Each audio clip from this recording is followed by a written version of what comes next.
Hello and welcome back to the tribe. My fellow tribesmen, we are witnessing a sorcery here, and this sorcery is called Pure. I know, I'm relatively late at the game, but I'm a little uptight with my settings and how my game looks, so I never could bite the bullet and switch to Pure. Now I have done that.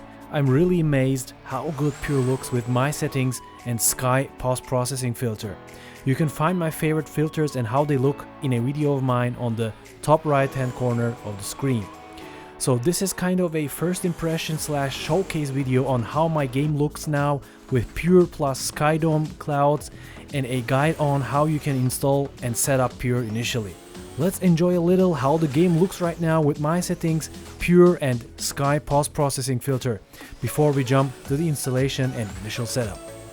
So as you can see in this beautiful internal camera shot on the Nordschleife with the Porsche 911, the SKY looks really amazing. And the SKY post-processing filter brings the whole thing one step ahead in the realism department with its realistically tuned colors and brightness.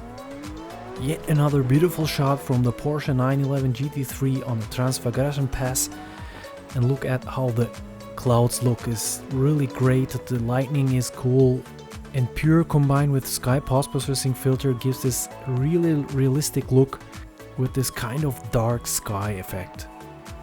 And in these shots you can see how well the sky clouds are reflected again, and the lighting is really nice and reflecting the autumn / winter weather pretty well.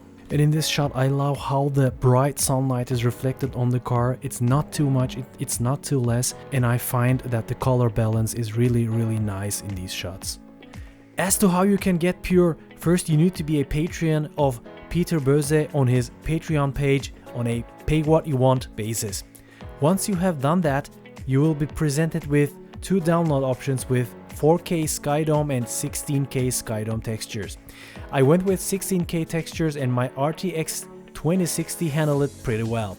Other prerequisites are CSP 1.76 public for Pure alone and at least CSP 1.78 public if you want to go SkyDome's way, Content Manager, and you have Sol installed, you don't need to uninstall it, and you make sure you have the latest version. Once you have Content Manager, CSP, Sol, and downloaded Pure version 0.148, you should now extract the zip file you downloaded to a location on your computer. Afterwards, you simply double-click on Install Pure BAT, and from the window you are presented with, you select the AC root folder. Once you have done that, the batch file will install Pure automatically. So now the installation is done, we open up Content Manager, go to Settings, then to Custom Shaders Patch, and then to Weather Effects. Here we make sure that Pure is selected as Weather Script and Sol is selected as Controller. We are almost done. You need two more important things though. One, you make sure that Reflections FX is enabled, and these 5 settings are also enabled. And 2, reflections under Assetto Corsa video settings must not be static, so anything but static setting is fine. So this is basically it for the installation and the initial setup. Now you are ready to jump into the game, and from there you can enable the SkyDome clouds if you wish from Pure Config app. You go to Clouds tab, and there you flick the setting for SkyDome clouds to the right and save your config. So now you can enjoy Pure with SkyDome clouds. As for my settings, they are still the same and can be found in the video on the screen. And that's been it from this initial impressions video. I will be covering Pure in my next videos, so see you then.